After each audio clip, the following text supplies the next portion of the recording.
Bonjour Monsieur Ben Youssef, bienvenue sur la web TV de frigoriste.fr. Bonjour Joanne. Bonjour.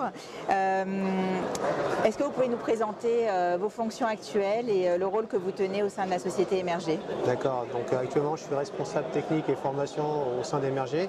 Donc mon rôle c'est d'animer la formation sur le terrain, donc d'animer des formations je dirais à tous les niveaux, que ce soit le froid de base jusqu'à un niveau expert. En plus, la deuxième casquette que j'ai, c'est tout ce qui est audit technique et notamment préparation d'avant-projet. D'accord.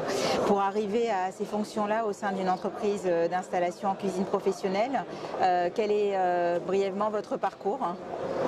Donc mon parcours, je suis resté humble, donc déjà diplôme de niveau 5, donc monteur dépanneur frigoriste, BTS, IFI et un DES Technam.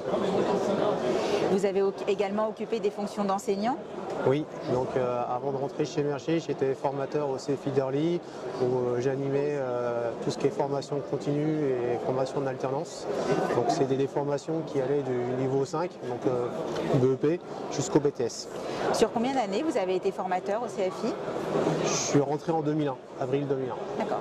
Vous avez pu voir une évolution dans la qualification et la motivation des futurs techniciens?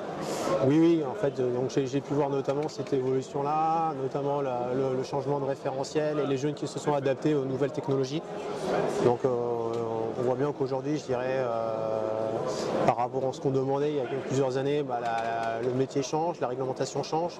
Donc tout ça, c'est des données qu'il va falloir que les jeunes aujourd'hui, les jeunes frigoristes prennent en compte, puisque aujourd'hui, un cycle frigorifique de froid de base n'a rien à voir avec un cycle transcritique. Et les problématiques ne sont pas du tout les mêmes.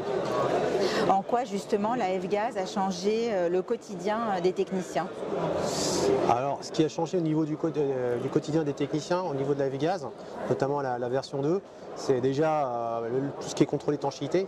Si vous voulez, aujourd'hui, si on cherche à maintenir tous ces flux frigorigènes, il va falloir qu'on mette, je dirais, l'impact sur le contrôle d'étanchéité.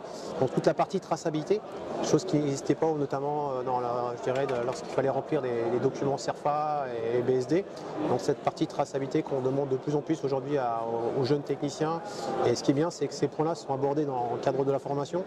Et lorsqu'ils arrivent en entreprise, c'est beaucoup plus facile, je dirais, d'être à jour sur la partie administrative vis-à-vis des clients. Parce qu'aujourd'hui, on a des clients qui sont très demandeurs de ce type de documents. Donc le contrôle d'étanchéité. Après, je dirais, être force de proposition, notamment sur des rétrofits, donc proposer différents types de fluides, voir notamment les solutions techniques et notamment des solutions aussi innovantes qui permettent aussi de faire des économies d'énergie et notamment la récupération de chaleur. Donc ça, c'est des points en plus. Comment est-ce que vous contrôlez les flux justement? Alors nous aujourd'hui chez Émergé, on a une tablette qui permet justement d'avoir à jour automatiquement la gestion de mouvement de nos flux. Et au niveau du recyclage? Pareil, idem. Tout est géré sur une base de données informatique. Sur un logiciel? Non, logiciel interne développé par Émergé. D'accord, très bien. Et au niveau d'une société d'installation, qu'est-ce que ça a impliqué, l'application de la F-Gaz, le respect de la réglementation, toutes ces procédures à remplir?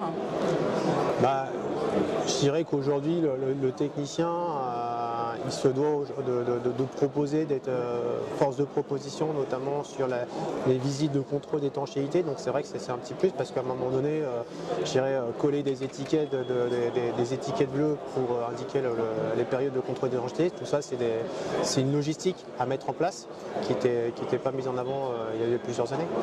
Quelles sont les principales problématiques finalement au niveau d'une société d'installation? C'est changer ces habitudes-là. Aujourd'hui, certains techniciens, il y a 10, 15, 5-10 ans en arrière, ne sont pas au courant de ces démarches-là. Par exemple, vous avez une fuite, sur notre fiche d'intervention, on va mettre, il y a une fuite, changer l'élément, mais ça va beaucoup plus loin. Si on va dans le cas de la F-Gaz, il y a un CERFA à établir, il y a une traçabilité de la fuite. C'est pas, il y a une fuite, je l'ai indiqué dans mon document, non, il faut que ça soit, il y a une traçabilité derrière. Donc c'est toute cette partie de logistique qui est mise en avant chez nous, chez Émergé. Et d'une façon plus générale, est-ce que vous pensez que ces nouvelles réglementations sont positives dans le métier, pour le métier de frigoriste? De toute façon, il va falloir y passer. changer parce qu'avec les histoires de quotas, le fluide, je dirais, passe-partout qui était 404 qui va être amené à disparaître dans les prochaines années, il faut qu'il y ait beaucoup plus de traçabilité au niveau des modes opératoires parce que du 404 il n'y en aura pas pour tout le monde et si on veut finir dans de bonnes conditions, ben, il faut que tout le monde mette la main à la pâte.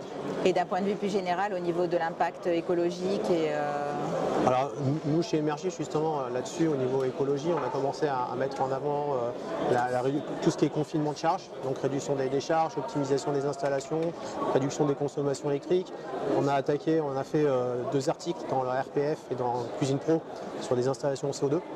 Donc on a déjà mis en place des installations CO2 de petite puissance, donc on est très en avant et sur les prochains projets, on aimerait développer de plus en plus d'installations CO2.